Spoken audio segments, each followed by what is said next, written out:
bienvenidos a todos los que nos ven y nos asisten a través de las redes sociales.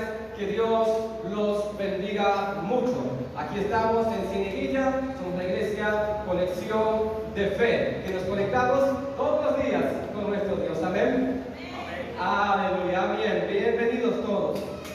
Muy bien, queridos hermanos, esta mañana quiero hablarles sobre algo que vamos a recorrer un poquito la Biblia, ¿sí? Para poder captarlo un poquito mejor. Y es algo que Cristo hizo por nosotros en la cruz del Calvario, ¿sí? Quiero hablarles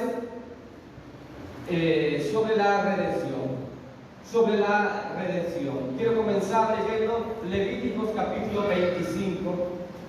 Levíticos es un libro que no muchos les gusta leer, ¿sí? Levíticos capítulo 25 y el versículo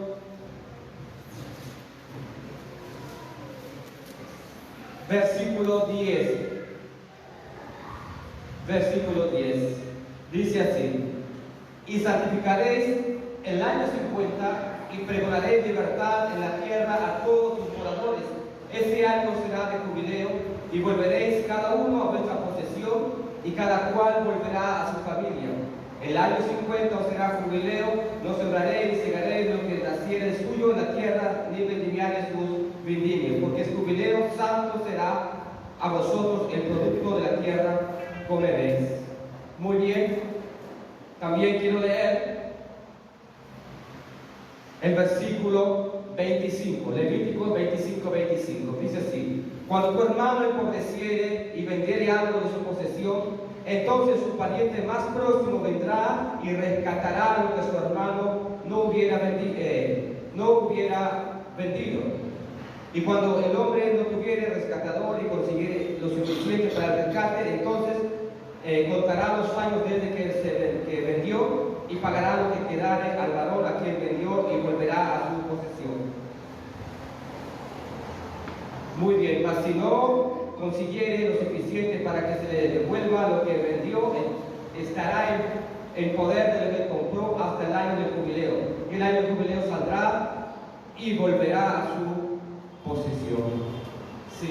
Estos pasajes nos están hablando sobre una ley que existía, un par de leyes que existían en el pueblo de Israel antiguamente.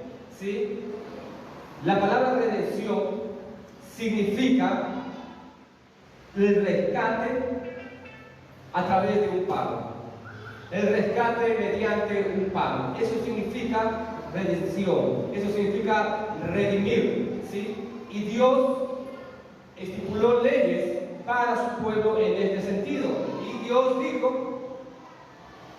que el año 50 todas las posesiones que habían sido vendidas deberían regresar nuevamente a sus dueños originales. ¿Qué pasaba? Esto de la redención era más o menos así. Si yo tenía un campo, una posesión, un campo, y ese año yo digo, este es mi año, voy a plantar y voy a cosechar al ciento por uno. Entonces, voy a hacer todo lo posible para poder plantar y cosechar, pero no tengo dinero. ¿Qué voy a hacer? Voy a un amigo o a alguien que me preste. Le digo, ¿sabes qué? Hagamos negocio.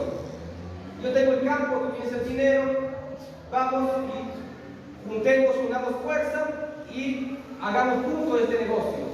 Pero él escuchó por ahí, en las noticias, en internet, en una predicación, una información de alguien que dice: este va a ser un mal año, no va a llover. Pero yo estoy emocionado, digo: no, este es el año. Y él dice: mira, yo no quiero entrar en sociedad contigo, pero puedo prestarte dinero, pero tú me lo devuelves. Yo te presto dinero y tú me devuelves ese dinero, pero no estoy en sociedad. Si te pasa algo, si quiebra, tú corres con lo que te he prestado. Y si no, bueno, tú ya me pagas mi dinero por mis intereses, pero yo contigo no quiero hacer esto. Porque no va a haber lluvia, yo sé que no va a haber lluvia. Y yo digo: no, sí va a haber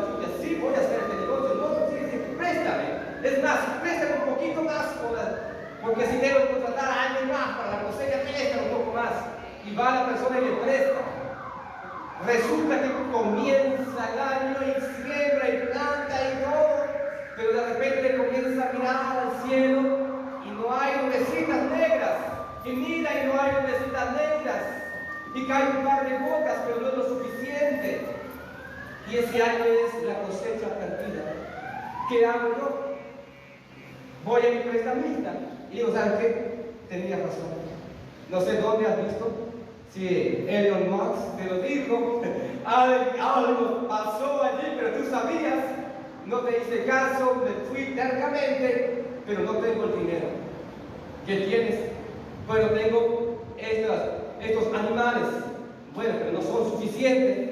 ¿Qué más tienes? Y tengo mis tierras. Y bueno, yo puedo darme también como esclavo, junto con mis tierras, para pagar la deuda. Entonces el acreedor venía y me tomaba a mí como esclavo, a mi familia, a todo lo que era mío y a mis tierras. Todo era del acreedor, hasta los animales, todo era de él, hasta pagar la deuda. Ahora, la palabra de Dios decía que al séptimo año deberían dejar libres a las personas que tenían la deuda, no tenían cómo pagar, que eran esclavos y no tenían cómo pagar esa deuda. Entonces yo tenía que esperar 7 años para que poder yo salir en libertad. Para poder salir en libertad. En Deuteronomio 15, Deuteronomio capítulo 15, versículo 1,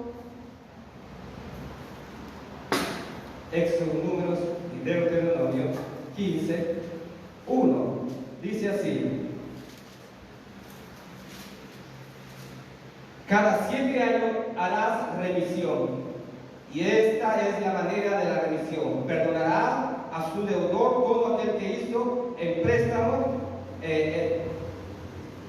el préstamo de su mano, con el cual obligó a su prójimo. No lo demandará más a su prójimo o a su hermano, porque es pregonada la remisión de Jehová. El versículo 12 dice así, el 12: si se vendiere a ti tu hermano hebreo o hebrea y te hubiere servido 6 años, al séptimo le despedirás libre. Y cuando lo despidieres libre, no le enviarás las manos vacías, le abastecerás de todo. Entonces, esta era una manera por la cual la persona esclava hebrea podría salir en libertad. Trabajaba 6 años y al séptimo salía libre. ¿Por qué? Porque Dios es un Dios de amor, un Dios de misericordia, un Dios justo, y Él no quería que la gente viviera esclava toda su vida. Entonces allí estaba la persona siendo liberada. Ahora las tierras y todo lo demás también iban a ser liberadas, también eran liberadas. Pero si yo vendía mi tierra a alguien por un cierto monto de finanzas, yo no tenía, las vendía a alguien o pasaban a la mano de otra persona del pueblo de Israel, hebreas, yo no tenía cómo rescatar a estas tierras. En el año 50 del jubileo, esas tierras me eran devueltas. Las tierras todas me eran devueltas y yo regresaba a poseer mi territorio. Esto era una ley de parte de Dios. ¿Por qué? Porque Dios no quería, primeramente, que el pueblo se empobreciera, que vivieran miserablemente, y tampoco quería que hubiesen esclavos en su territorio. Tampoco quería que hubiese acumulación de tierras o acumulación de negocios. ¿Cómo se llama? Cuando alguien acumula todo y es dueño de todo. Monopolios. Monopolios, yo no quería monopolios.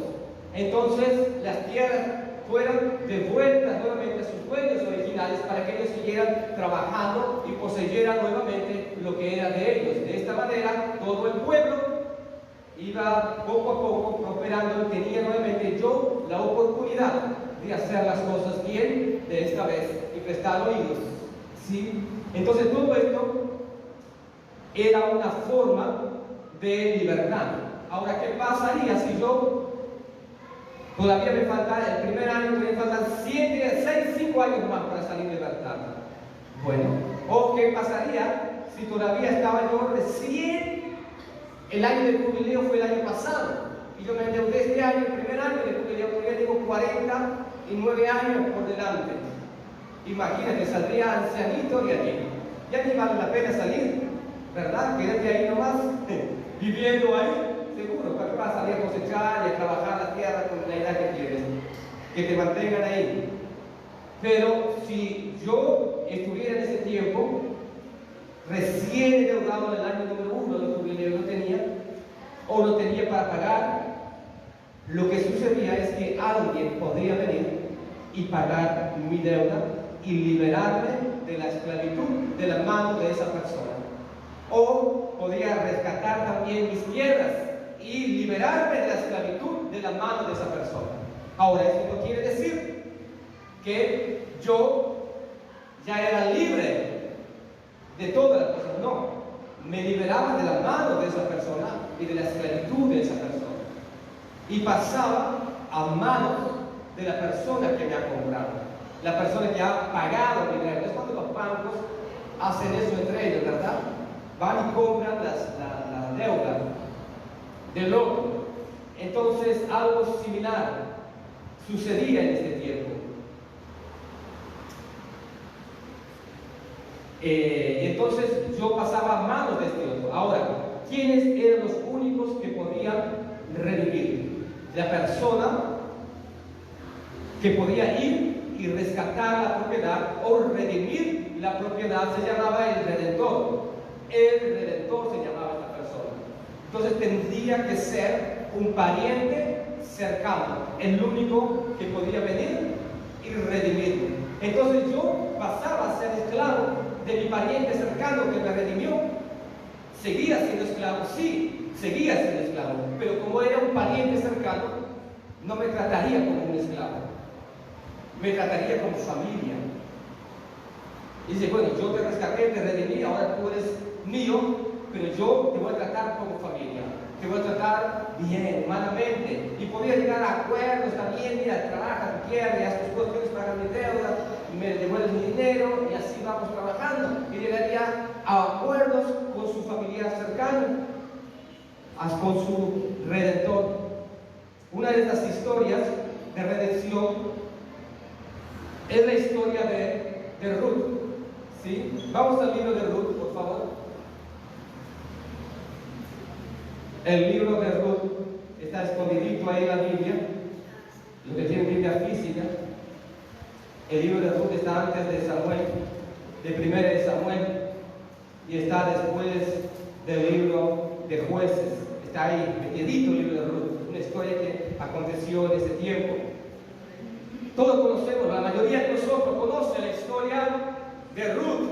Ruth está moabita, y todo comienza con Noemí, su esposo y sus 2 hijos que salen de la tierra de Israel, de la tierra de Judá, y se van a otras tierras porque el hambre era mucho. En este otro lugar se muere el esposo de Noemí, se mueren los hijos y queda Noemí y sus 2 nueras. Una decide irse porque Noemí dice, ¿sabe qué? Yo no tengo más hijos para que una de ustedes se case con él, y tampoco tengo cómo sustentarla conmigo. Váyanse a sus casas y bueno, hagan su vida nuevamente. Y una de las nueras dijo, se fue, libertad, y se fue. La otra, que era Ruth, dijo, no, ¿cómo te voy a dejar? Yo voy a ir contigo. Tu Dios será mi Dios, tu pueblo será mi pueblo. Hizo un pacto con Noemí, dijo, vamos. Y Noemí dijo, regresa, no, vamos, yo voy a estar contigo. Y se fue con Noemí a su tierra nuevamente. Y ahí regresa Noemí con Ruth, muy apenada, Noemí, muy apenada por todas las cosas que habían sucedido.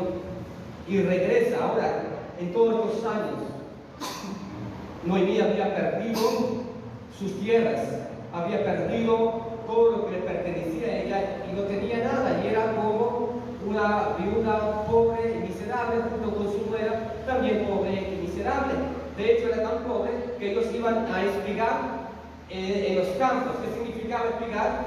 Que ellos podían levantar y recoger todas las espigas, los granos que caían por el piso, los que iban cosechando, no podían juntar todo, ellos debían juntar unas partecitas, pero siempre dejar, era una ley de Dios también, para que los pobres vinieran y se alimentaran de eso. Cómo Dios es bueno, ¿verdad? Todo piensa Dios, impresionante, bueno. Y entonces venían los pobres, se agarraban estas espigas, y a eso se llamaba espigar, ¿no? Ir detrás de los cosechadores para ir recogiendo los granitos que caían. Y Dios dice alguna cosa ahí. Entonces Ruth fue a espigar en el campo de Boz, todo orquestado por Dios, obviamente, todo guiado por Dios. Y en el capítulo 4 y el versículo, vamos a ver si leemos no, vamos a leer antes para entenderlo bien.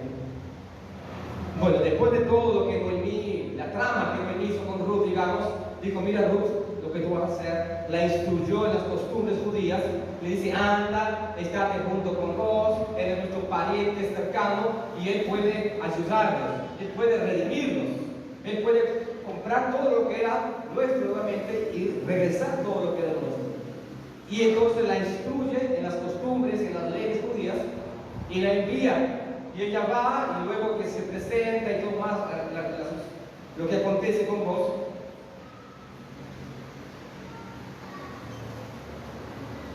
Y en el capítulo 3, vamos a ver para entenderlo.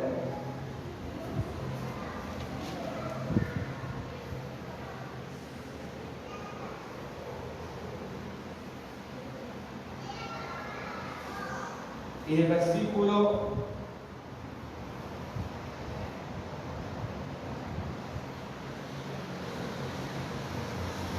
El versículo 10, el 9 dijo: entonces él dijo: ¿quién eres? Y ella respondió: yo soy Ruth, tu sierva. Extiende el borde de tu capa sobre tu sierva, por cuanto eres pariente cercano. Prácticamente le dice: cásate conmigo. ¿Sí? Básicamente es eso: extiende el borde de tu capa sobre mí. ¿Sí? Redímeme, porque tú eres mi pariente cercano. Y él dijo: bendita seas tú de Jehová, hija mía, has hecho mejor tu postrer bondad que la primera, no yendo a buscar de los jóvenes, sean pobres o ricos. Ahora pues, no temas, hija mía, yo haré contigo lo que tú digas, pues toda la gente de mi pueblo sabe que eres mujer virtuosa. Y ahora, aunque es cierto que yo soy pariente cercano, con todo eso hay pariente más cercano que yo. Pasa aquí la noche y cuando sea el día se te redimiré. Si él te redimiere, bien, redímate, mas si él no te redimiese, yo te redimiré. Vive Jehová, descansa pues hasta la mañana. Muy bien, entonces el versículo 18 dice: entonces Noemí dijo: espérate, hija mía, hasta que sepa cómo se resuelve el asunto, porque aquel hombre no descansará hasta que concluya el asunto hoy. Qué bárbaro, Noemí era Noemí, ¿sí? Le instruyó todo, y la mandó, le dijo: hacer esto y esto. Y claro, Boz estaba templado de Ruth. El Boz era un hombre mayor ya de edad, no era casado, nada, y entonces era un hombre ya anciano, ya de edad. Y Noemí era una jovencita, era una mujer joven. Y él, cuando ella hizo esto, él se impresionó con ella. Dijo: wow, no has ido a buscar a jóvenes por ahí, si no realmente quieres hacer las cosas bien, correctas, como deben ser hechas. Entonces, claro, Noemí dice: este hombre no va a descansar hasta que resuelva este tema hoy mismo, así que esperemos a ver qué sucede. Y vos eres ese pariente cercano, pero había un hombre más cercano que él, un pariente que era más cerca que él, y ese pariente más cercano era el que debería redimir a Ruth, a Noemí, en primera instancia. Si él lo quisiera, pasaría al siguiente en la fila, que era vos el siguiente. Entonces él sale, se va a la puerta de la ciudad y se sienta ahí y espera a que pase el pariente cercano. Cuando ve el pariente cercano: ven, rápido, corre. Lo llama rápidamente, dice: oye, escúchame, está sucediendo esto. Regresó Noemí y regresó también con su nuera Ruth, y bueno, ella está queriendo que la rediman su tierra, ¿no? Y ahí lo vamos a leer aquí ahorita para que lo veamos en la palabra. Entonces en el capítulo 4, versículo 1 dice, Boaz subió a la puerta y se sentó allí, y aquí pasaba aquel pariente de quien Boaz había hablado, y le dijo, fulano, ven acá y siéntate.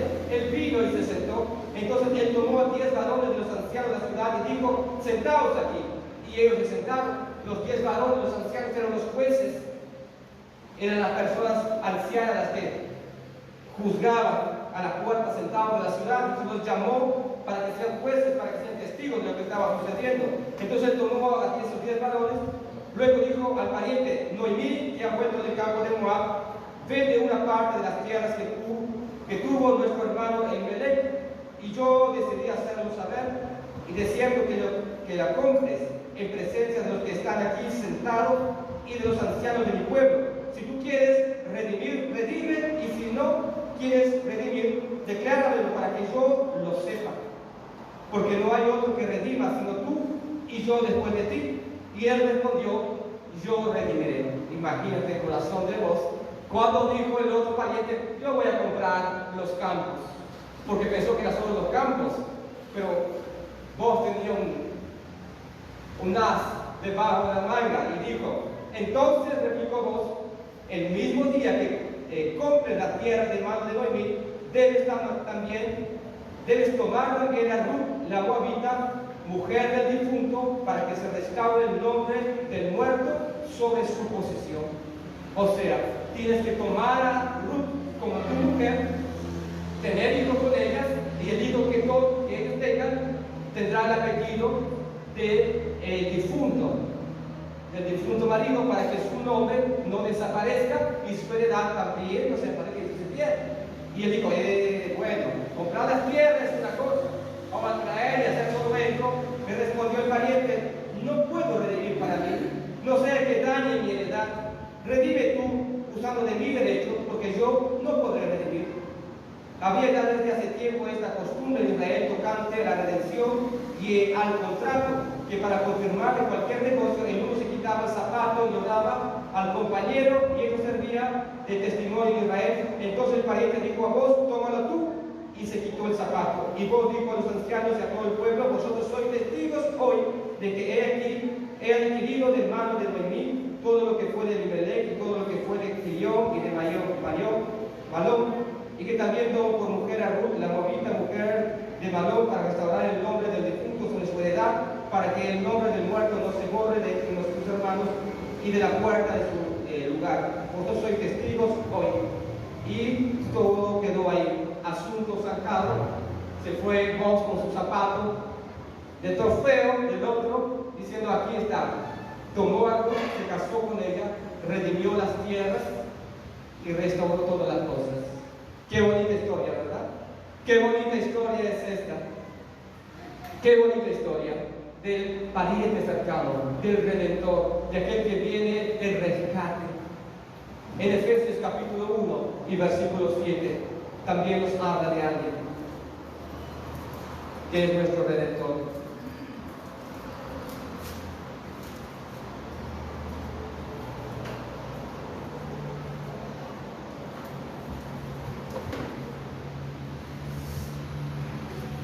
Efesios capítulo 1 y versículo 7.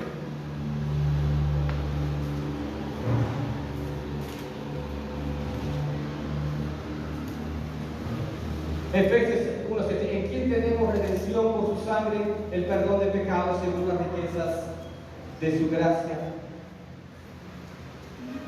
En quien tenemos redención por su sangre, el perdón de pecados según las riquezas de su gracia.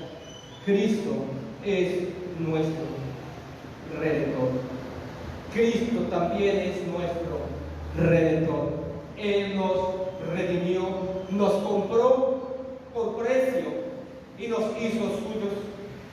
Nosotros éramos esclavos y éramos condenados, y había en contra de nosotros un acta, una lista de deudas y de pecados que eran en contra de nosotros. Nos dice Colosenses capítulo 2, versículos 13 y 14. Colosenses 2, 13 y 14. Dice así: Y vosotros, estando muertos en pecados y en la circuncisión de vuestra carne, os dio vida juntamente con él para perdonar todos los pecados, anulando el acta de los decretos que había contra nosotros, que nos era contraria, quitándola del medio y clavándola en la cruz. Entonces el Señor clavó en la cruz esa lista de pecado que era en contra de ti y era en contra de mí. El Señor tomó esa acta y la clavó en la cruz, y Él anuló eso en la cruz. Él canceló para siempre esa deuda que tú y que yo teníamos. Nosotros éramos esclavos del pecado, estábamos bajo el poder de las tinieblas, y quien gobernaba nuestra vida era el pecado, quien gobernaba nuestra vida era Satanás, quien gobernaba todo lo que hacíamos era Él, era el pecado. Cuando nosotros no conocíamos a Cristo, vivíamos en pecado y creíamos que estábamos bien, pero en verdad estábamos esclavizados bajo el yugo del pecado. En 2 de Pedro capítulo 2 y versículo 19, 2 de Pedro 2, 19,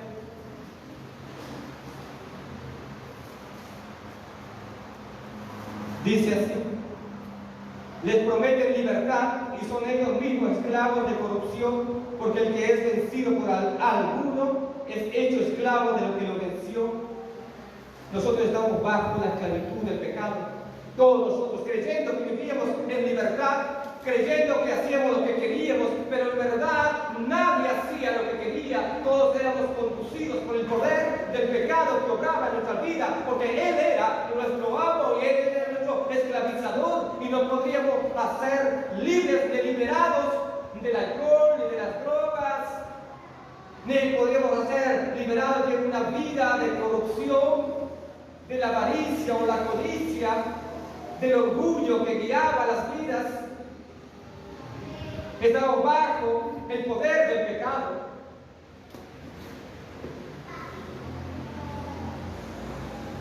Y no podemos pensar que antes éramos libres, porque no éramos libres.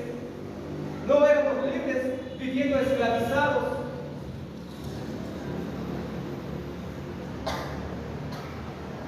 El pecado conducía nuestra vida. El pecado afecta nuestras emociones, ha afectado nuestras emociones a tal punto que también las emociones gobernaban nuestra vida. Por eso no hay solución y no hay libertad fuera de Cristo, porque el único que puede liberarnos del pecado es Cristo Jesús. El único que puede liberarnos de la muerte, de la depresión y del control de los sentimientos es Cristo Jesús. No hay otro redentor, no hay quien pueda librarnos de las manos del pecado. Por eso decimos que Cristo es la única solución. ¿Por qué? Porque Él es la única solución. Porque el pecado tiene poder y el pecado esclaviza, y nadie en este mundo te puede hacer libre del pecado. Solamente Jesucristo te puede liberar del poder de la esclavitud del pecado. No hay quien te pueda liberar. Muchos viven creyendo que están libres, pero están dominados por el pecado, por el orgullo, por el miedo. Son guiados por el miedo. Todo lo que hacen es basado en el miedo, por las adicciones.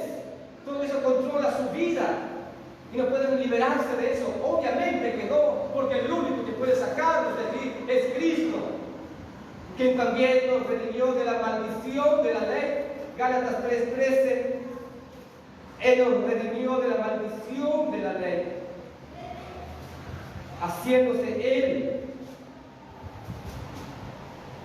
Cristo nos redimió de la maldición de la ley, hecho por nosotros maldición, porque está escrito: maldito todo aquel que es colgado en un madero. La ley mostraba lo que Dios exigía, la ley de Moisés,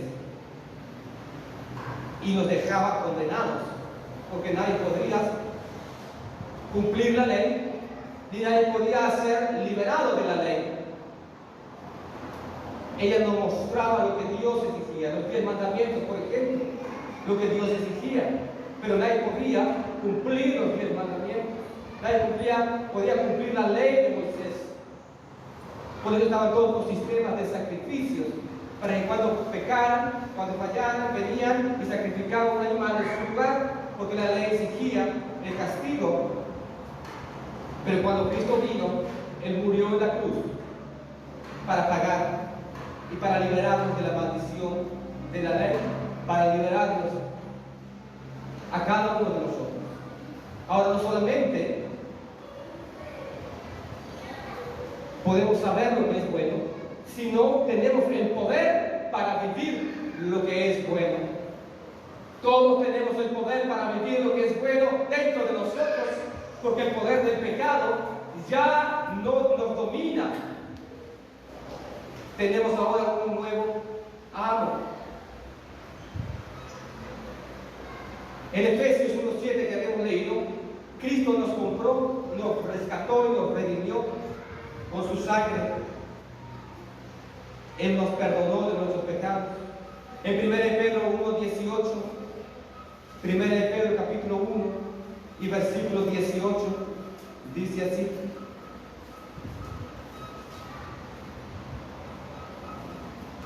Primero Pedro 1, 18 y 19, sabiendo que fuiste rescatados de vuestra vana manera de vivir, la cual recibisteis de vuestros padres, no con cosas corruptibles como oro o plata, sino con la sangre preciosa de Cristo, como de un cordero, sin mancha ni contaminación. El precio de tu rescate y de mi rescate no fue oro, no fue plata, fue la sangre misma de Cristo Jesús, el precio por nuestros rescates. Fuimos rescatados, salvados por su sacrificio. En Colosenses, que hemos leído, capítulo 1, dice que Él nos libró del poder de las tinieblas. Colosenses, capítulo 1 y versículo 13 y 14. El cual nos ha librado del poder de la potestad de las tinieblas y trasladado al reino de su amado Hijo, en quien tenemos redención por su sangre, el perdón de pecados. Él nos rescató de las tinieblas, del poder de las tinieblas. Ya el diablo ya no tiene poder sobre tu vida, los demonios ya no tienen poder sobre tu vida. ¿Por qué? Porque Dios, a través de Jesucristo, te trasladó de las tinieblas a su reino de luz. A su reino de luz. Ya nosotros no pertenecemos al reino de las tinieblas. Él nos libró de las tinieblas, nos trasladó al reino de luz, al reino de su Hijo. Ya no pertenecemos a las tinieblas, por tanto ya no tenemos más que obedecer a las tinieblas, ni tenemos más que obedecer al diablo en lo que Él nos dice para hacer. Por tanto sí se puede hacer frente al enemigo. Por tanto, sí se puede parar frente y decir: sal, vete, Satanás, todo espíritu inmundo, sal de mi hogar, sal de mi vida, de mi familia, suelta mis cosas, yo ahora pertenezco a otro. Y podemos parar firmes, porque Jesús dijo: en mi nombre traes fuera demonios. Tenemos que pararnos firmes en lo que Cristo hizo por nosotros. No podemos permitir que las tinieblas vengan y nos empujen y pasen por encima nuestro y nos pisoteen y estamos tirados en el suelo. No podemos permitir tal cosa. Somos ciudadanos del cielo.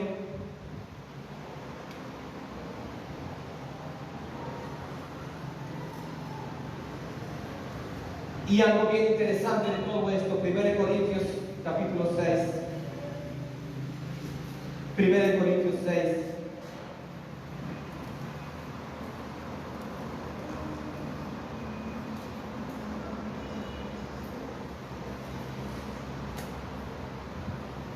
Dice así, 1 Corintios 6, 19 y 20.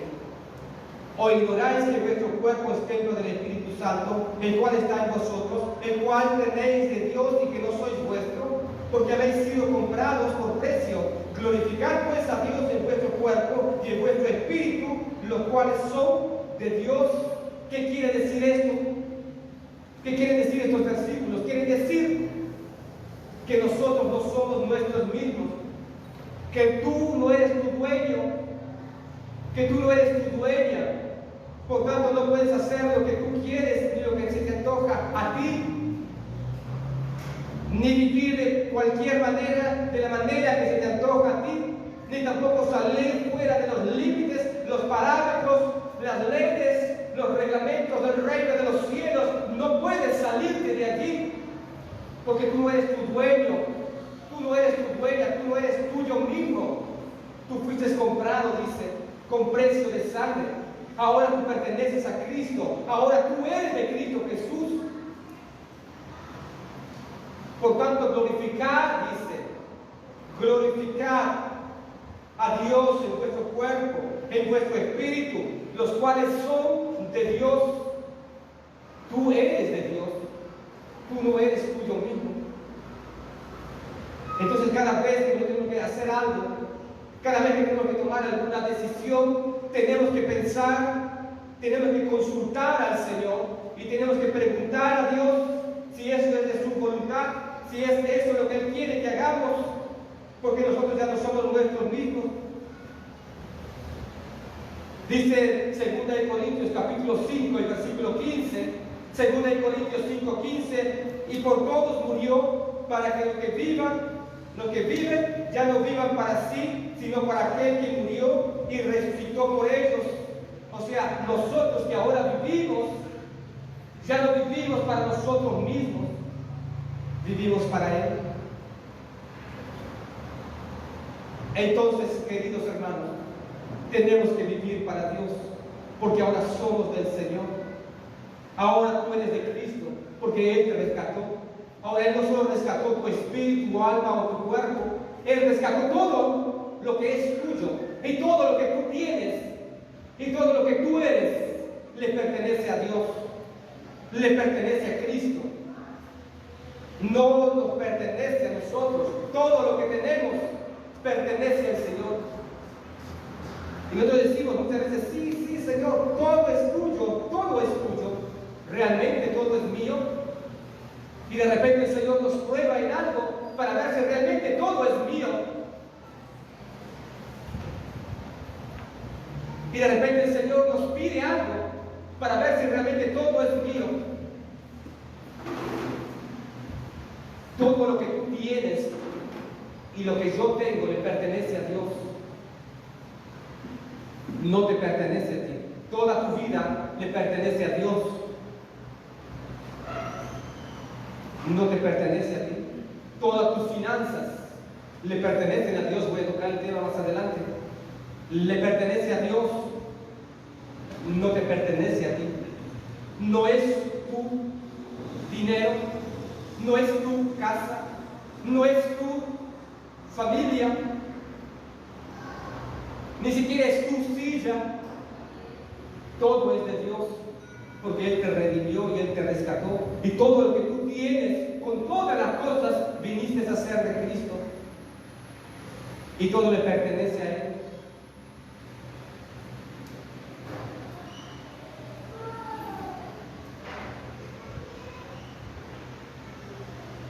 Le pertenecemos al Señor completamente. Glorificad pues a Dios en vuestro cuerpo. Glorificad pues a Dios en vuestro cuerpo, porque el cuerpo no es tuyo. ¿Qué estás haciendo con tu cuerpo? ¿Qué estoy haciendo con mi cuerpo? Más allá de cuidarlo por la salud y todo más, y hacer ejercicio y comer sano y todas estas cosas, ¿qué más estás haciendo con tu cuerpo? ¿O qué estás haciendo con tu cuerpo? Cuidado lo que estás haciendo con tu cuerpo. Que estemos tomando el cuerpo que no nos pertenece, que está unido a Cristo, y presentándolo, como dice Pablo, nuestros miembros a la injusticia, haciendo cualquier cosa con nuestro cuerpo, permitiendo que cualquiera pueda hacer lo que quiera con nuestro cuerpo. El que tenga oídos para oír, que oiga. Cuidado que estemos presentando nuestro cuerpo a otro que no sea al Señor.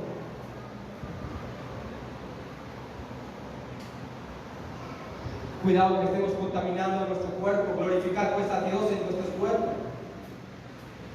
¿Por qué? Porque todo es de Él. Nuestra vida, tiempo, decisiones, recursos son suyos. Todo es de Él. Tenemos que tener cuidado, porque todo es de Cristo. ¿Qué estamos haciendo con nuestras palabras? Con lo que hablamos, decimos, miramos, escuchamos, guardamos en nuestro corazón, sacamos de nuestro corazón. Todo es del Señor. Y si ofendemos a alguien, estamos ofendiendo a alguien dentro de la congregación que pertenece a Cristo, que pertenece al Señor. Cuidado, porque esa persona pertenece a Cristo. Y Dios puede decir, ¿qué está sucediendo con mi propiedad? Porque tú eres propiedad de Cristo, así como yo soy propiedad de Cristo. Por eso tenemos que confiar en el Señor, que el Señor guía nuestra vida, que el Señor guía nuestros pasos, que el Señor nos ayuda en nuestros desafíos. Yo sé que muchos de nosotros, me incluyo, nos incluimos, estamos atravesando desafíos grandes, fuertes, pero tú eres de Cristo, tú le perteneces a Él, y eso tiene que ayudarnos a tener fe y confianza en el Señor, porque Señor, ¿qué vas a hacer? Yo te pertenezco a ti, yo soy tuyo, tú eres mi dueño. ¿Qué vas a hacer conmigo? Mira, Señor, a estas personas que me hacen la guerra, la lucha. Mira, Señor, tu propiedad, Señor, porque es tu propiedad, tu casa, tu lugar, el carrito que tengo. Señor, mira, el carrito, quita, Señor, no es mi carrito, no eres mi laigazo, Señor, es tuyo. Y si algo le sucediera a este carro, yo puedo decir, Señor, mira, alguien ha venido y ha llevado tu propiedad, Señor. Se ha robado tu carro, o se ha robado tu moto, Señor. O alguien ha entrado a tu casa cuando yo no estaba y se ha llevado algo de tu casa. Y yo sé que tú lo viste, ¿qué vas a hacer? Porque es tu propiedad, Señor, no es mi propiedad. Son tus cosas, Padre, no son mis cosas. Pero se han llevado lo que era tuyo. Dios defiende lo que es de Él. Dios defiende lo que es de Él.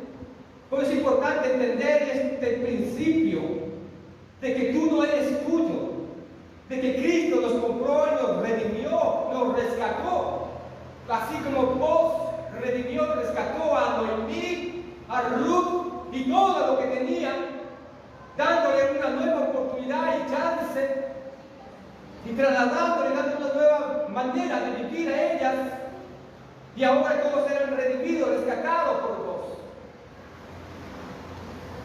que es un tipo de Cristo. Cristo viene y nos rescata, y nos libera, y nos perdona, y nos hace suyos. Por eso todo lo que tenemos es de Él. Y espero que lo tomemos de verdad y abracemos este principio, esta verdad de la redención, porque todo es de Él. No son tus cosas, son sus cosas.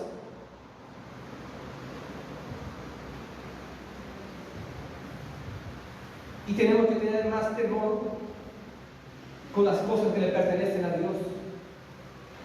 Pero si algo le sucede a esas cosas, o están en peligro, el dueño de ellas vendrá. El dueño de ellas vendrá y dirá, ¿qué está sucediendo aquí con mis cosas?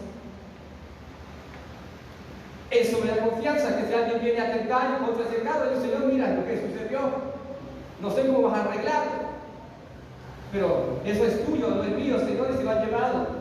Ve ahí como arreglas, Padre. Ahí me avisas qué sucedió. Y el Señor va a hacerlo. El Señor va a hacerlo, porque no es mío, es de Él.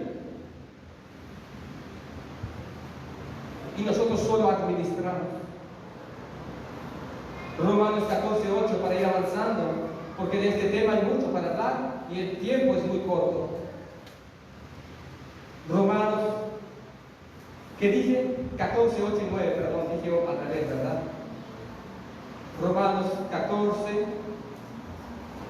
8 y 9. Pues si vivimos, para Él vivimos. Y si morimos, para Él morimos. Así pues, sea que vivamos o que muramos, del Señor somos. Porque Cristo para esto murió y resucitó y volvió a vivir para ser Señor así de los muertos como de los que viven. Somos de Él, tú eres de Él. ¿Y qué estás haciendo con tu vida? Porque tú eres propiedad del Señor. ¿Qué estás haciendo con tu tiempo? Porque tú eres propiedad del Señor. ¿Qué estás haciendo con las cosas que estoy haciendo yo, con las cosas que el Señor puso bajo mi cuidado? Porque soy mayordomo de estas cosas del Señor.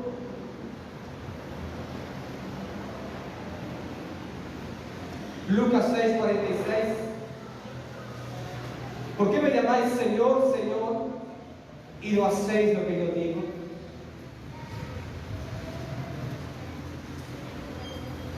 ¿Por qué me llamáis Señor, Señor, y no hacéis lo que yo digo? Queridos, tenemos que comenzar a alinearnos con el Señor. Comenzar a alinear nuestra vida con Dios. Si estamos llevando una vida desalineada en pecado, alíñate con el Señor, por favor, porque Él es tu dueño. Basta ya. Comienza a alinear tu corazón con el Señor, tu vida con Él, porque Él es tu dueño. Tú no eres tuyo, tú eres de Él. Y Él te pide que tú te alinees con Él. ¿Por qué me dices Señor, Señor? Y no haces lo que yo te digo.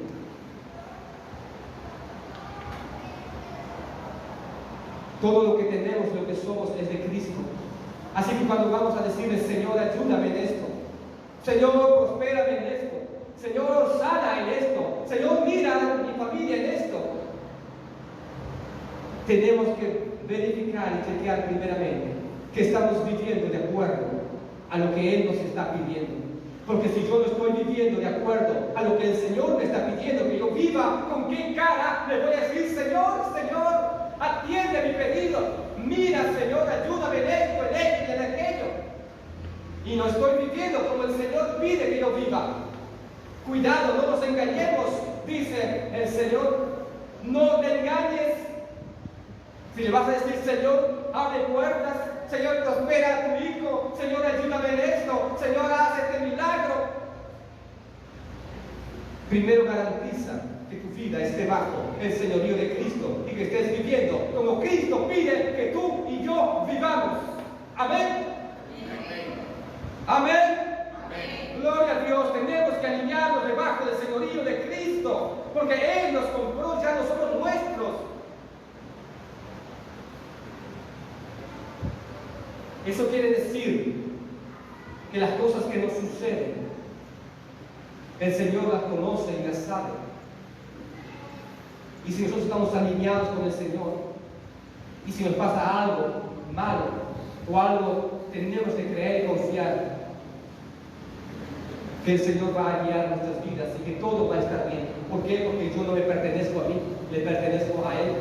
Ahora, si las cosas comienzan a dar para atrás en mi vida, y las cosas comienzan a salirme mal, ahí tengo que abrir el ojo y ver si yo no estoy viviendo de acuerdo a lo que Dios me está pidiendo que viva. Entonces es obvio que las cosas van a ir para atrás. Y cuando yo clame al Señor, decir, bueno, ¿qué puedo hacer? Te fuiste de mis manos, saliste de los lineamientos, saltaste la cerca. Regresa aquí para que yo pueda ayudarte, para que yo pueda bendecirte. Y cuidado, quizás el Señor esté esperando eso de tu vida para comenzar a abrir las puertas que tú estás orando, para comenzar a bendecirte de la manera que tú estás pidiendo y declarando y creyendo que Él lo va a hacer. Y gracias, Señor, no puedo bendecirte en este estado, no puedo darte así como estás, porque te voy a dañar, porque lo vas a usar para mal, porque va a ser de maldición para ti, porque tu corazón no es recto para conmigo, así como mi corazón es recto para con el tuyo. no puedo hacerlo. Y el Señor no lo hace.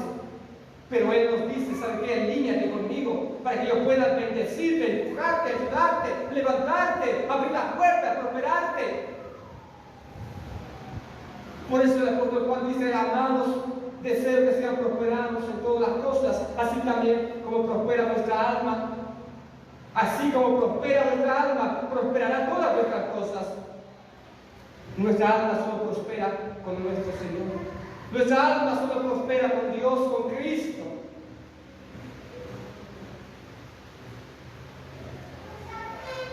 En Tito capítulo 2 y versículo 14, Tito 2:14, Tito 2:14. ¿Quién se dio a sí mismo por nosotros?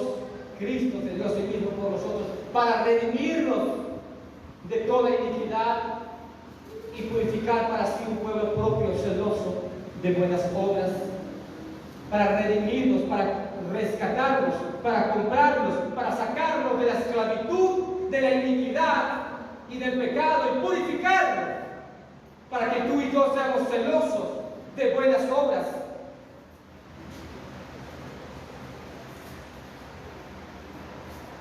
Celosos de buenas obras, el deseo del corazón de Dios para ti y para mí. Primera de Pedro 2:9.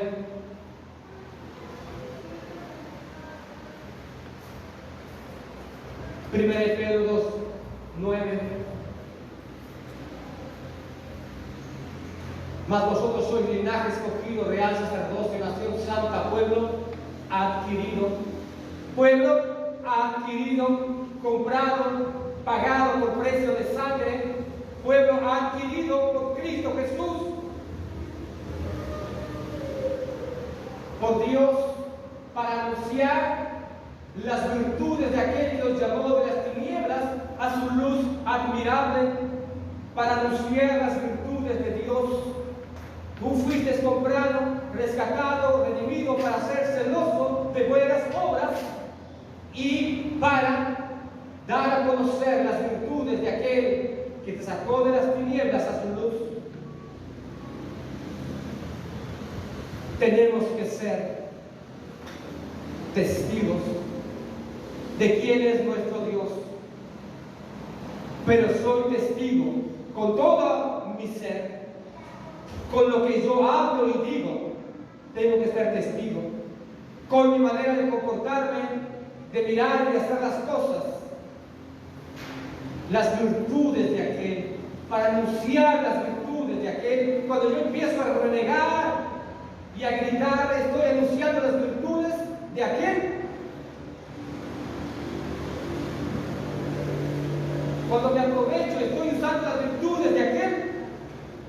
Cuando empiezo a hablar cosas que no debo hablar, estoy anunciando las virtudes de aquel frente a esas personas que me están escuchando. No estoy anunciando las virtudes de aquel.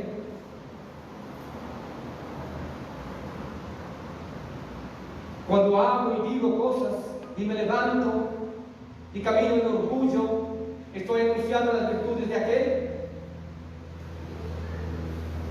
Los orgullosos no entrarán al reino de los cielos, porque el orgullo no es una virtud de nuestro Padre Celestial, más bien es una característica propia de Satanás, lo que envuelve al diablo, lo que hizo que el diablo pasara a ser Lucifer, a Satanás, fue el orgullo, fue la prepotencia, fue el querer ser más que los otros, fue el querer aplastar a los demás, es decir, aquí el único bien soy yo, el único que sabe, el único que puede, el único que esto soy yo, y maltratar.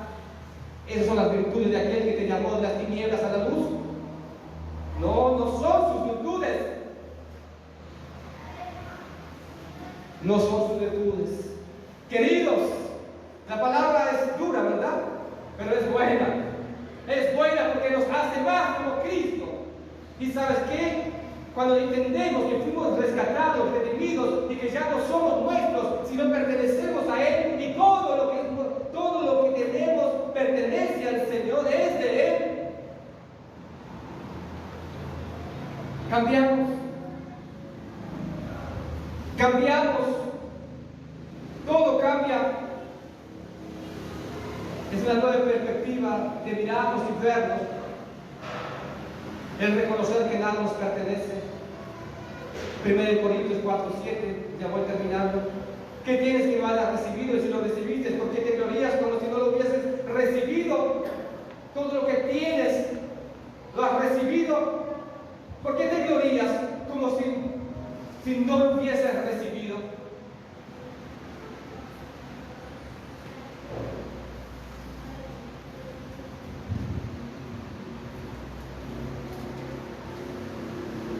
Creo que voy a dejar esta segunda parte, esta última parte, para que sea una parte en otro tiempo, en otro punto. Pero solo les voy a hablar algo. El diezmo es del Señor.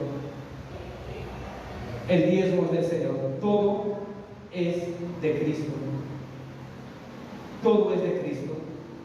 El diezmo le pertenece al Señor. No nos pertenece a nosotros. Bueno, nada nos pertenece a nosotros. ¿Por qué? ¿Por qué nada le pertenece? Porque tú fuiste comprado por Cristo Jesús con su sangre. Y Él te rescató y te redimió del pecado, del diablo y de la muerte. Y ahora tú perteneces al Señor. Todo lo que tienes, todo lo que eres, pertenece al Señor. El diezmo es de Cristo. Y el diezmo, yo sé que hay bastantes cuestiones en discusión en contra del diezmo, a favor del diezmo, y es toda una pelea, una lucha, y están los que son a favor, están los que son en contra. Ay, no, pastor, pero yo vi en internet, tal pastor decir tal cosa, yo vi en internet aquello. El diezmo no hace parte de la ley. El diezmo es antes de la ley y luego fue incluido en la ley. El diezmo fue un reconocimiento de Abraham en primera instancia al Señor y al favor que Dios le dio a él. Luego la partimos por esa premisa que todo le pertenece al Señor, todo le pertenece a Dios. Diezmar es vivir bajo el señorío de Cristo. Donde está tu tesoro, allí estará también tu corazón. Ya estamos soltando las monedas, gloria a Dios. El Señor ya está orando en los corazones, ya está que las solitas saltan. Queridos, el diezmo no es una limosna. Malaquías 3:10 dice: probadme en esto. Y si me dan un tiempito más, lo puedo profundizar aquí. Amén. Un poco más. Vamos entonces. El diezmo de Jehová es cosa dedicada a Jehová. No es una limosna, ni un pago, ni un impuesto. Es una declaración de fe. Tú eres el dueño, yo soy el administrador. Tú eres el dueño, yo soy el mayordomo. Porque si tú no dices que eres el mayordomo, estás diciendo que eres el dueño. Pero tú no eres el dueño, al menos que Cristo no sea tu Señor. Ahí sí yo doy un paso atrás y recojo mis palabras. Pero creo que Cristo es el Señor de todos. Amén. Si has aceptado a Cristo Señor, Salvador, entonces Él es tu Señor. Entonces diezmar es vivir bajo el señorío de Cristo. Es una declaración de fe.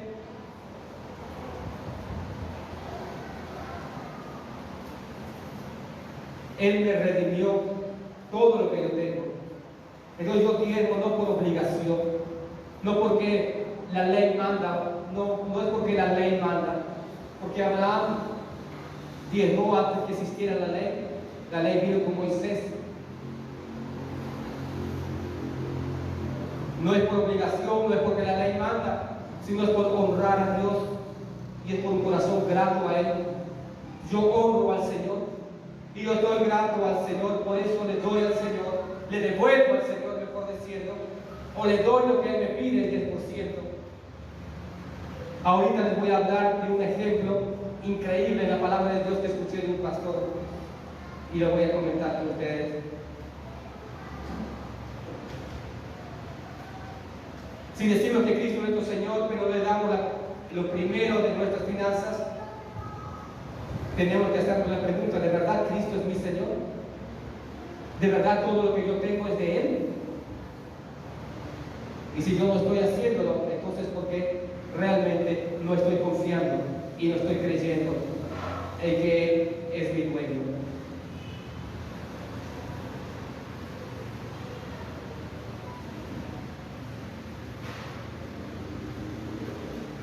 El redimido no vive para acumular, sino para honrar al que lo redimió. El redimido, la persona que fue rescatada de las tinieblas, no vive para acumular, sino vive para honrar a aquel que lo redimió. ¿Qué quiere decir esto? Quiere decir que nosotros podemos tener muchos, millones, pero damos, y lo primero que tenemos que dar es nuestros diezmos, honrando al Señor y declarando: Señor, todo es tuyo. Aquí tú me dices: dame 10%, toma tu 10%, porque todo es tuyo.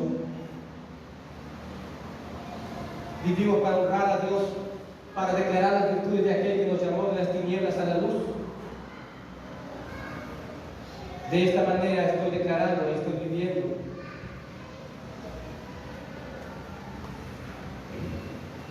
Malaquías 3:10, ese pasaje bien famoso, ¿verdad? ¿Cuántos conocen? Malaquías 3:10.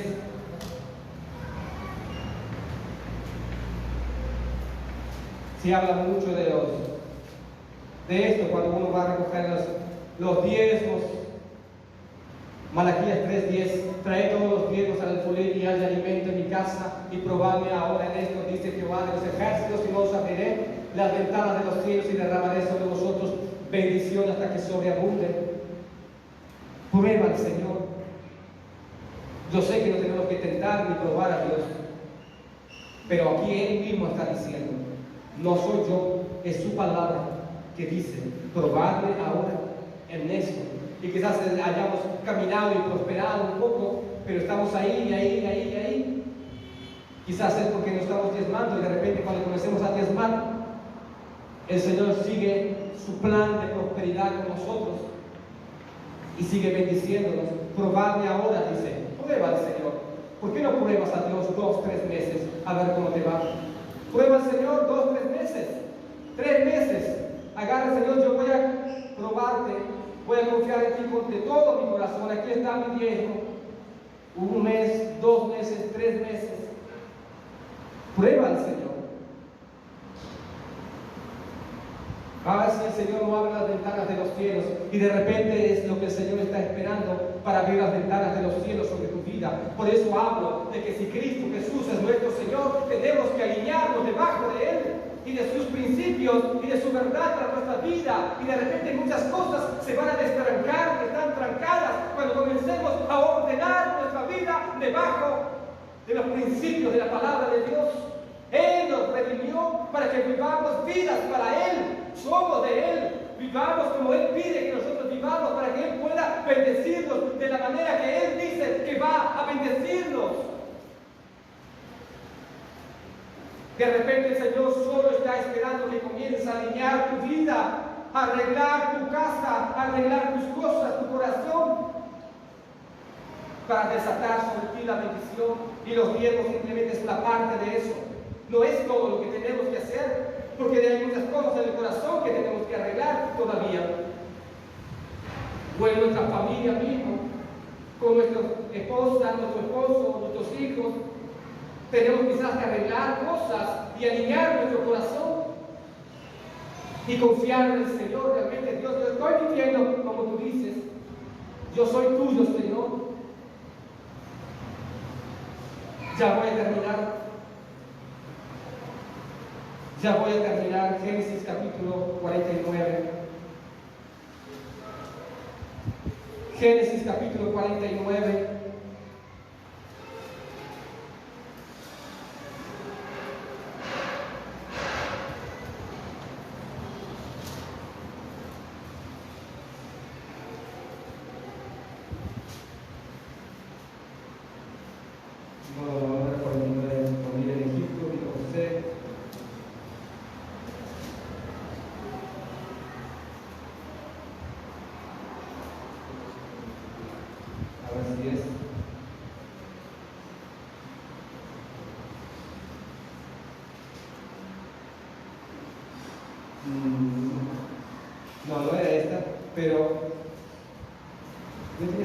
se ve en 49.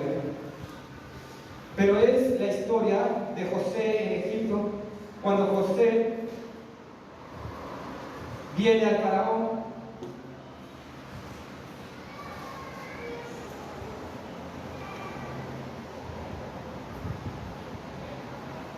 Aquí acabo de quedar, sí, segundo año, sí. Es 47, perdón.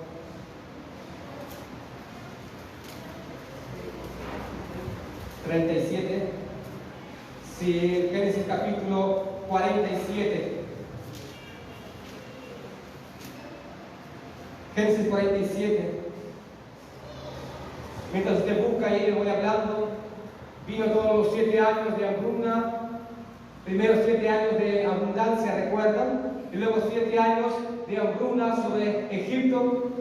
El faraón tuvo el sueño, nadie podía interpretarlo, llamaron a José, lo sacaron de la cárcel, vino José delante del faraón, y faraón le dice, este es el sueño. José dice, ¿sabe qué? Esto significa 7 años de abundancia, esto significa 7 años de escasez, y lo que usted tiene que hacer es que buscar a alguien que sea un buen administrador, un buen mayordomo, que vaya y haga esto, y junte todo el grano y granero, se administre bien los 7 años de abundancia.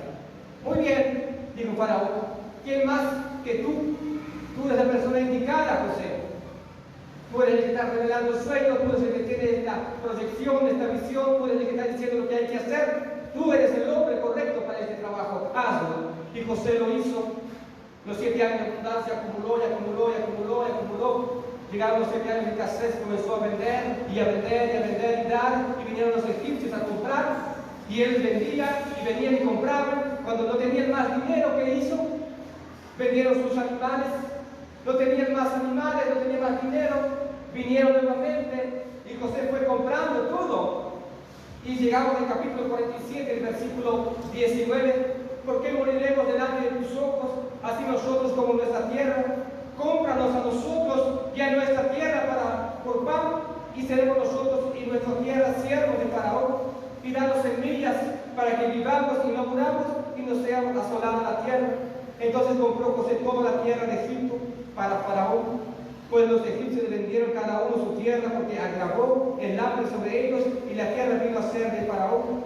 Pero el pueblo lo hizo pasar a las ciudades desde un extremo al otro del territorio de Egipto. Solamente la tierra de los sacerdotes lo compró. Y José dijo al pueblo en el versículo 23, he aquí os he comprado hoy a vosotros y a vuestra tierra para Faraón. Ven aquí semilla y sembraréis la tierra. De los frutos daréis el quinto a Faraón, y los 4 partes serán vuestras para sembrar la tierra y para vuestro mantenimiento de lo que está de nuestra casa y para que coman vuestros niños. Y ellos respondieron, la vida nos has dado, hallemos gracia delante de ti. Increíble esto, ¿verdad? Ahora, toda la hambruna, José compra a todo el mundo. ¿De quién son todos ellos? ¿A quién pertenecen? A Faraón. A Faraón ellos pertenecen todos. Sus tierras, ¿a quién pertenecen? A Faraón. Sus animales, a Faraón. Todo lo que tiene es de Faraón. Ahora viene José y dice, ¿sabe qué? Aquí está la semilla para que ustedes siembren. Solamente den un quinto. ¿Cuánto es un quinto? 20%. Muy bien las matemáticas. 20% es un quinto. Entonces, el resto, 80%, ¿para quién es? Para ellos. Pero si todo es de Faraón, no sería al revés. Dame 80% porque todo es mío y quédate con el 20%. Dice, no, Faraón no quiso. No quiere esclavizar, no quiere mal para ustedes. Si Faraón no quería el mal para ellos, ¿tú crees que Dios quiere el mal para ti pidiéndote el 10%? No, todo es de Dios. Él te rescató y te redimió con todas tus cosas. Todo es de Él. Ahora Él dice, de todo lo que yo te di, dame 10%. Y la gente dice, ay, sí, vamos a la iglesia y piden plata y 10%. Estos pastores ladrones, seguro para su carro. Para su pastor Julio no tiene casa, seguro está ahorrando por la casa. Yo sé que le gusta vivir acá del río por allá. Ay, sí, seguro. quiere una casa, se está ahorrando los diezmos. Todo es de Dios. Amén. Partamos de ahí. Fuimos rescatados, redimidos por el Señor. Todo es de Él, todos nosotros somos de Dios. Todo el Egipto, todas las personas eran del faraón. El faraón me dice, ¿sabe qué? Tomen semilla. ¿De quién era la semilla? Del faraón. ¿De quién era la tierra? ¿De quién eran las personas que iban a labrar la tierra? ¿Del faraón? ¿Y cuánto quiso el faraón de vuelta? 20%, del resto 80% tomen para volver a sembrar, volver a tener ustedes, para su familia y para lo que quieran. ¿Cómo estaba la gente? ¡Oh, el faraón! Tacaño, sinvergüenza, quiere todo. No, entendieron, todo es de Él y nos da el 80%. Gloria a Dios, hagamos fiesta. Faraón, amarlo a Faraón. No podía, si él no quería, no daba nada. Y dice, aquí está la semilla, toda la cosecha venga de nosotros, de lo que ustedes, todo lo que hacen nosotros vamos a dar a ustedes. Punto final. Porque todo es nuestro. Pero él hizo al revés. Y Dios dice lo mismo. ¿Saben qué? Todo lo que ustedes tienen es mío. Su vida es mía. Yo la compré. Ustedes vivían en pecado, desgraciados, vacíos, llenos de temor, caminando en orgullo, vidas destruidas, matrimonios destruidos, hijos destruidos. Yo dije, voy a apostar, los traje, los redimí, los rescaté, los hice prosperar, les di. Todos ustedes son míos, pero yo solo quiero el 10%. Y la gente regaña de Dios. Y la gente regaña de Dios y dice, Dios, el 10%, ladrones, pastores. Toma el 90%, dice el Señor. Y aún voy a bendecir ese 90%. Por favor, anda afuera y busca a un Dios como el nuestro. Y si encuentras, quédate por afuera nomás. No regreses a nuestro Dios. ¿Por qué Dios pide el 10%? Con esto termino. Voy a estar apagada aquí para que no vea otra cosa que me ha pasado. ¿Por qué Dios pide el 10%? Dios pide el 10% para que sea un recordatorio para nosotros de que todo le pertenece a Él y todo es de Él. Por eso Él pide, Él no necesita plata ni oro, todo es del Señor. Él pide 10% para que nosotros no nos olvidemos, porque nosotros somos muy fáciles de olvidarnos y somos muchas veces ingratos, y si no hay un recordatorio nos olvidamos. Entonces el Señor dice 10% para que recuerdes que todo es mío, para que luego cuando yo te diga dame algo, tú no digas no, si esto es mío, ¿por qué te voy a dar a ti? Dale.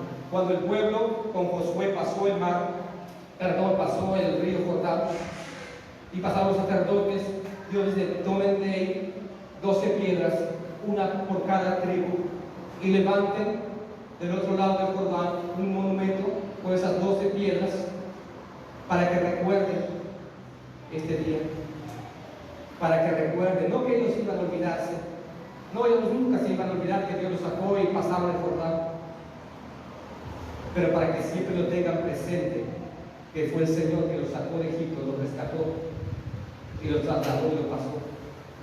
Simplemente para memoria está allí. ¿Para qué es el diezmo? Para memoria delante de nuestro Dios, para que la ingratitud no invada nuestro corazón, no nos adueñemos de todo y digamos todo es mío.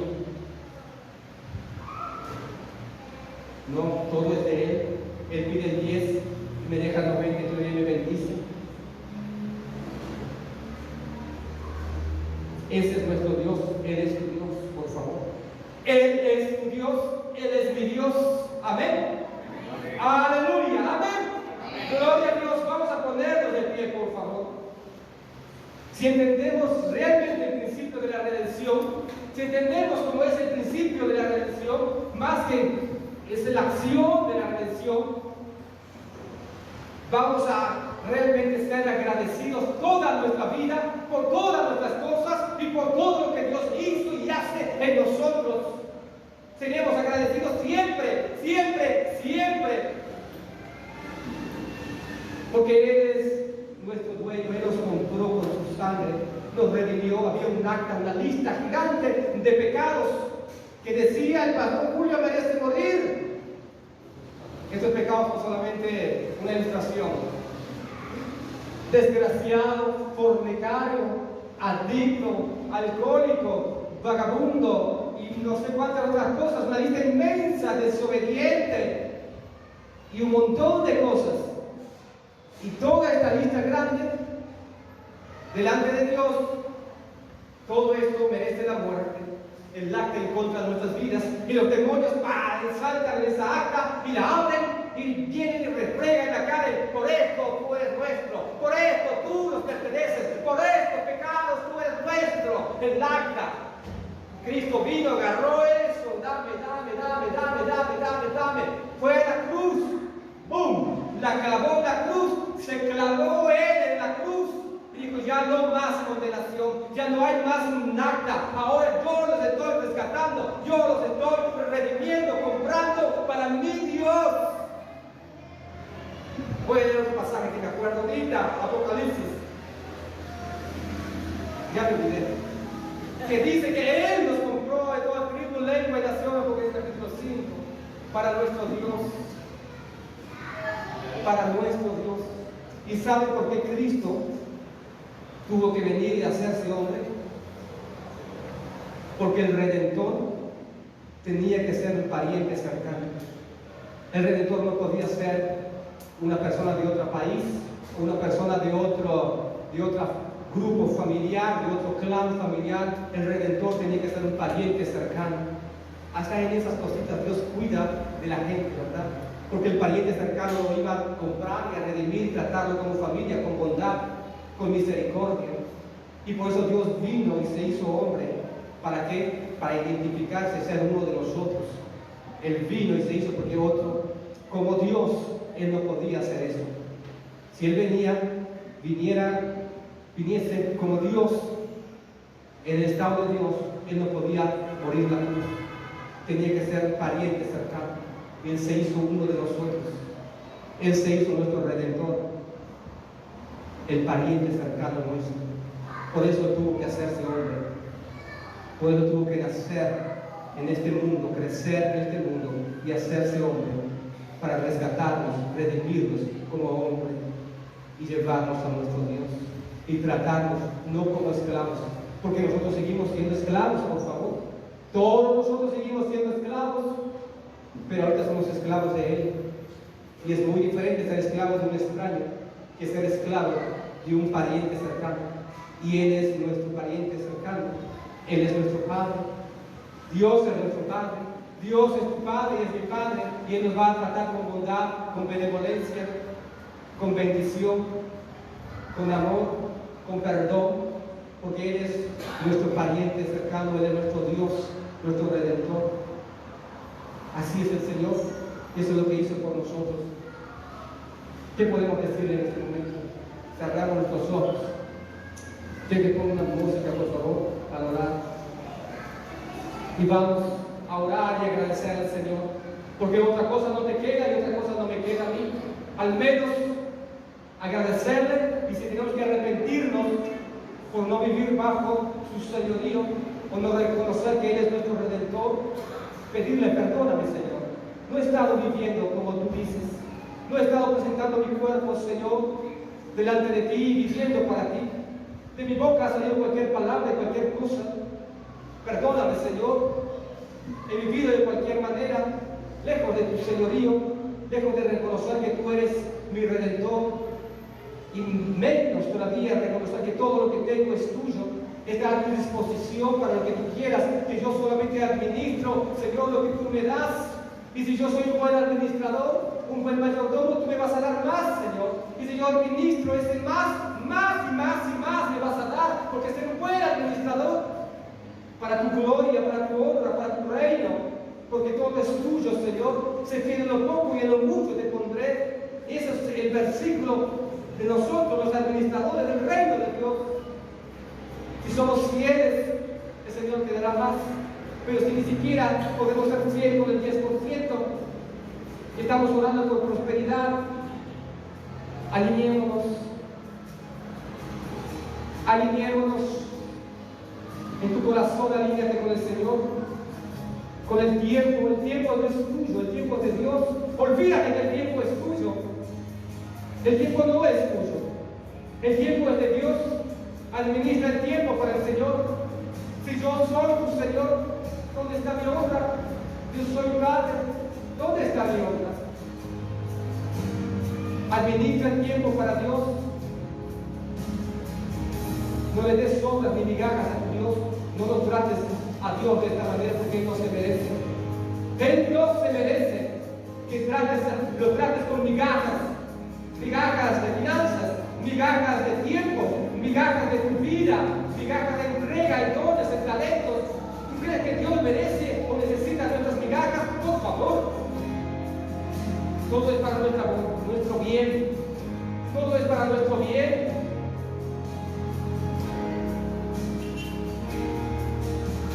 Él es tu Redentor. Señor, gracias. Gracias, Jesucristo, porque tú nos rescataste, tú nos redimiste de las manos de Satanás, del reino de las tinieblas que nos tenía allí apresado por el arca, Señor, que era contrario a nosotros. Y estamos bajo, Señor, el peso del pecado, bajo el yugo del pecado, bajo la esclavitud del pecado.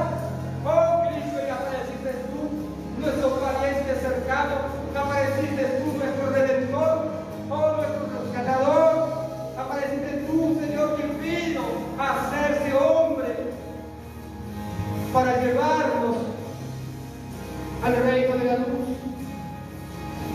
rescatarnos, Señor, del pecado.